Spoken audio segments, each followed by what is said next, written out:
அண்மையில ஒரு மாசத்துக்கு முந்தைய நினைக்கிறேன், அவர் நான் மனம் திறந்து பேட்டி கொடுப்பார். கட்சி கட்டுப்பாட்டை மீறி ஏற்கனவே வேறொரு இயக்கத்தினுடைய முக்கிய பிரமுகர்களை சந்திச்சார். அதே தவறு, அதையும் நாங்கள் கண்டுகொள்ளவில்லை. அத்திக்கட அவனாசி திட்டத்திலே பங்கு பெறவில்லை, அதையும் நாங்கள் கண்டுகொள்ளாமல் தான் இருந்தோம்.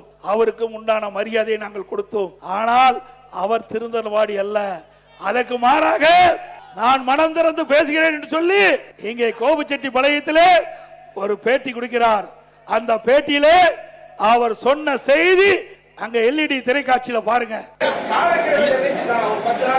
10 நாள் என்னுடைய கருத்தை பிரதிபலித்திருக்கிறேன். இதற்கு ஒரு காலக்கெடு வைத்திருக்கிறேன். ஆக கெடு விதித்திருக்கிறார். 10 நாள்ல எடப்பாடி பழனிசாமி இந்த இணைப்பை முன்னிறுத்தல் என்றால் நானே முன்னிருந்து நிறுத்துவேன் என்று தலைமைக்கு எச்சரிக்கை கொடுக்கின்றார். அப்படிப்பட்டவரை நாங்கள் எப்படி இயக்கத்திலே தொடர முடியும்? அப்படிப்பட்டவரை எப்படி இயக்கத்திலே தொடர்வதற்கு தலைமை அனுமதிக்கும் என்பதை எண்ணிப்பார்கள்.